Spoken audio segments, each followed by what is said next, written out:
Hey everybody, I'm reading aloud from this book, Moonwalk, Michael Jackson's one and only autobiography, his life and his words. This chapter 1 starts on page 5. I've always wanted to be able to tell stories, stories that came from my soul. I'd like to sit by a fire and tell people stories, make them see pictures, make them cry and laugh, take them anywhere emotionally with something as deceptively simple as words. I like to tell tales to move their souls and transform them. I've always wanted to be able to do that. Imagine how the great writers must feel knowing they have that power. I sometimes feel I could do it. It's something I'd like to develop. In a way, songwriting uses the same skills, creates the emotional highs and lows, but the story is a sketch. It's quicksilver. There are very few books written on the art of storytelling, how to grip listeners, how to get a group of people together and amuse them. No costumes, no makeup, no nothing. Just you and your voice and your powerful ability to take them anywhere to transform their lives, if only for minutes.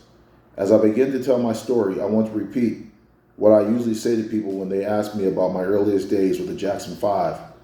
I was so little when we began to work on our music that I really don't remember much about it. Most people have the luxury of careers that start when they're old enough to know exactly what they're doing and why.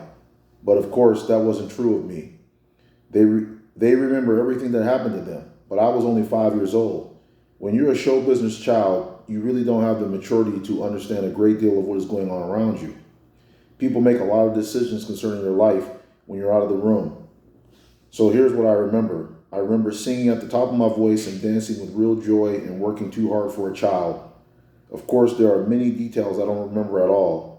I do remember the Jackson 5 really taking off when I was only 8 or 9. I was born in Gary, Indiana on a late summer night in 1958, the seventh of my parents' 9 children.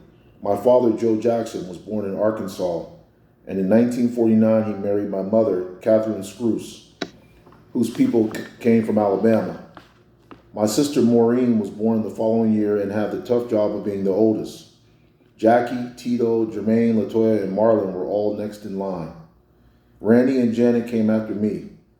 A part of my earliest memories is my father's job working in the steel mill. It was tough, mind-numbing work, and he played music for escape. At the same time, my mother was working in a department store because of my father. And because of my mother's own love of music, we heard it all the time at home. My father and his brother had a group called the Falcons, who were the local R&B band. My father played the guitar, as did his brother. They would do some of the great early rock and roll and blues songs by Chuck Berry, Little Richard, Otis Redding, you name it. All those styles were amazing, and each had an influence on Joe and us.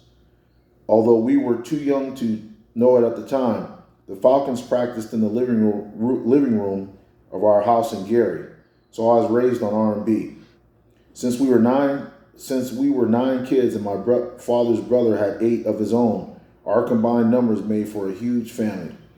Music was what we did for entertainment, and those times helped keep us together and kind of encouraged my father to be a family-oriented man. The Jackson 5 were born out of this tradition.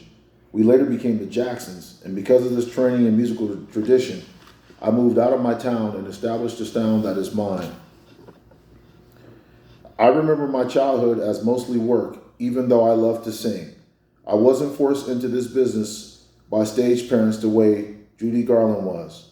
I did it because I enjoyed it and because it was as natural to me as drawing a breath and exhaling it. I did it because I was compelled to do it, not my parents or family, but my own inner life in the world of music. There were times, let me make that clear, when I'd come home from school and I'd only have time to put my books down and get ready for the studio. Once there, I'd sing until late at night, until it was past my bedtime, really. There was a park across the street from the Motown studio, and I can remember looking at those kids playing games. I just stared at them in wonder. I couldn't imagine such freedom, such a carefree life, and wish more than anything that I had that same kind of freedom, that I could walk away and be like them. So there were sad moments in my childhood.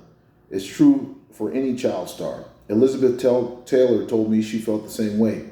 When you're young and you're working, the world can seem awfully unfair. I wasn't forced to be Michael, the lead singer. I did it and I loved it, but it was hard work. If we were doing an album, for example, we go off to the studio after school, and I might or might not get a snack. Sometimes there just wasn't time. I'd come home exhausted, and it'd be 11 or 12 and past time to go to bed. So I very much identify with anyone who worked as a child. I know they struggle. I know what they sacrifice. I also know what they learned. I've learned that it becomes more of a challenge as one gets older. I feel old for some reason. I really feel like an old soul, someone who's seen a lot and experienced a lot. Because of all the years I've clocked in, it's hard for me to accept that I'm only 29. I've been in the business for 24 years. Sometimes I feel like I should be near the end of my life, turning 80, with people patting me on the back. That's what comes from starting so young. When I first performed my brothers, we were known as the Jacksons. We would later become the Jackson 5. Still later, after we left Motown, we would reclaim the Jacksons' name again. Every one of my albums, or the group's albums, has been dedicated to our mother, Katherine Jackson, since we took over our own careers and began to produce our own music. My first memories of her holding me and singing songs like You Are My Sunshine and Cotton Fields. She sang to me and to my brothers and sisters often. Even though she had lived in Indiana for a time, my mother grew up in Alabama. And in that part of the country, it was just as common for black people to be raised with country and Western music on the radio as it was for them to hear spirituals in church. She likes Willie Nelson to this day. She has always had a beautiful voice, and I suppose I got my singing ability from my mother and, of course, from God. Mom played the clarinet and the piano, which she taught my sister Maureen, whom we call Rebby, to play, just as she teach my older sister Latoya. My mother knew from an early age that she would never perform the music she loved in front of others. Not because she didn't have the talent and ability, but because she was crippled by polio as a child. She got over the disease, but not without a permanent limp in her walk. She had to miss a great deal of school as a child, but she told us that she was lucky to recover at a time when many died from the disease. I remember how important it was to her that we got the sugar cube vaccine. She even made us miss a youth club show one Saturday afternoon. That's how important it was in our family. My mother knew her polio was not a curse, but a test that God gave her to triumph over. And she instilled in me a love of him that I always still have. She taught me that my talent for singing and dancing was as much as God's work as a beautiful sunset or a storm that left snow for children to play in. Despite all the time we spent rehearsing and traveling, Mom would find time to take me to the Kingdom Hall of the Jehovah's Witnesses, usually with Rebe and Latoya. So I stopped on page 13. And I will continue later. Once again, this is the book Moonwalk, written by Michael Jackson. It says it's his only autobiography. Thank you for listening.